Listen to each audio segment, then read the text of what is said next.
Hey everybody, Mike McNellis here, and today we're going to tell the story of the Rhône Valley through two wines, Guigal's Côte de Rhône Blanc and Rouge.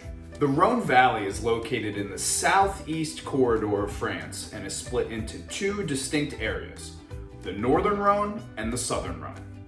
These regions are very close to one another, but actually are very different in a number of ways. The Northern Rhône is comprised of these steep granite hillsides that follow the Rhône River, where the noticeably cooler temperature compared to the Southern Rhône is the perfect growing environment for Syrah.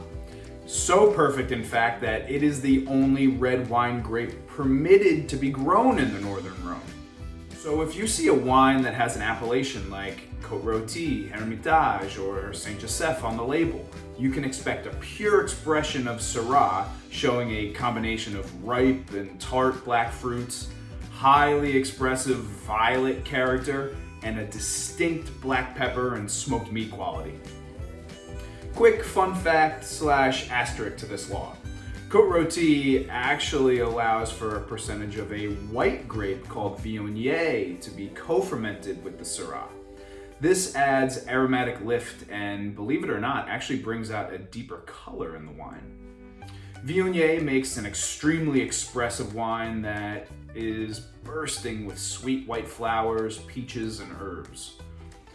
It's one of 3 white grapes grown in the Northern Rhône, but by law is never blended with the other 2. Those other 2 grapes are Marsanne and Roussanne, which complement each other quite nicely and are almost always blended with one another. In the Southern Rhône, we find a much warmer climate with lots of influence from the Mediterranean. This gives us bigger, bolder, more roundly textured wines compared to the north. This is a much bigger region than the Northern Rhône, whose vineyards are flatter and have mixed soils, some including these galets or pudding stones that store heat. Because of this heat and vast varied landscape, grapes other than Syrah come into play. A lot of grapes, like over a dozen. And depending on where you are or the style the winemaker prefers, different proportions of each grape will be incorporated into the blend. And that's the big difference in the Southern Rhône. This is a region that thrives with a blending mentality. Grenache is the key player here and gives great red fruit character like ripe strawberry and raspberry. Syrah gets riper down here, so those tart black fruits get a little more ripe and jammy in nature. But don't lose those grilled herb and spice character. And then we have Mourvèdre, which is actually so resistant to drought and heat that it just gets ripe even in this climate. Mourvèdre gives color, tannin, and a savory character to the blends. And there you have it, the framework for the famous GSM blend of the Southern Rhône, Grenache, Syrah, Mourvèdre.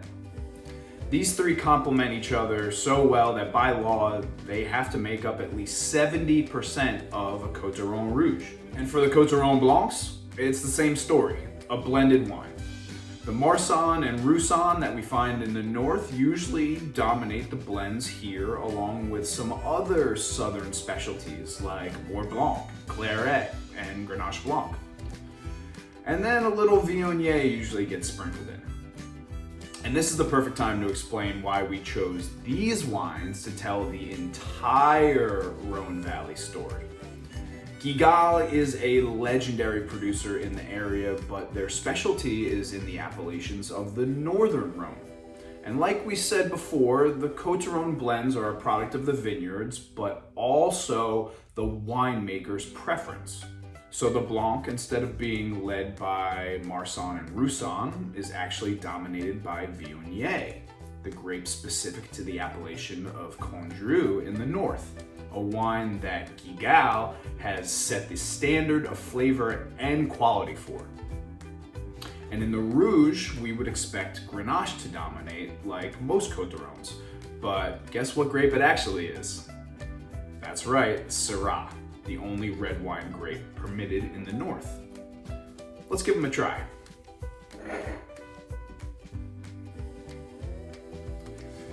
You stick your nose in the Blanc and it's just this fresh bouquet of flowers.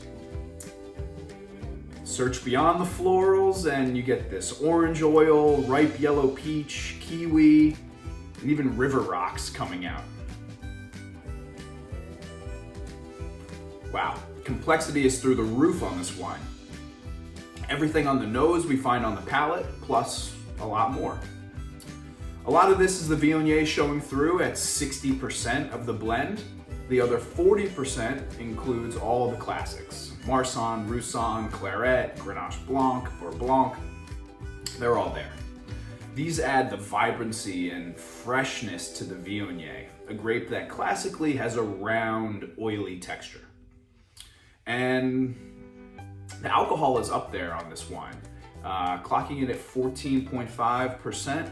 Thanks to that warm climate, but there's no burning sensation on the palate because of this masterfully constructed blend. A lot of intensity on this wine, but no aspect of it, whether it be acidity, alcohol, fruit, florals, dominate over one another. Just very nicely balanced. This is the beauty of a blended wine. Onto the Rouge. Usually for a Côte de Rhône Rouge, those red fruits from the Grenache are gonna jump out at you first. And don't get me wrong, they're there, but this wine leads with ripe dark fruits and a peppery spice from the Syrah. This is a blend with grapes from the south, but has the soul of the north. All sorts of black and red fruits all over the place. I taste this and immediately am brought back to a late summer hike. In New Jersey, we have these Japanese wine berries that grow wildly all over the place. They're like the cousin of a raspberry. This tastes like I've got a mouthful of those with the blackberries they grow alongside of while I'm walking down a dusty wooded trail. This wine has a great expression of its terroir. And then this spicy herb character, plus the gamey, savory meatiness that comes in from the Mourvèdre. This is a wine I put in people's hands constantly because it appeals to so many different palates. Like, if you're a Cabernet lover, but can do without the tannin and oak, but also enjoy the red fruit, herbs, and food pairing capability of a Chianti Classico, this is the perfect middle ground. I love the wines of the Rhône Valley. There are lots of producers out there and each have their own personality that show through in the wines. Hope you enjoyed this swig. Cheers.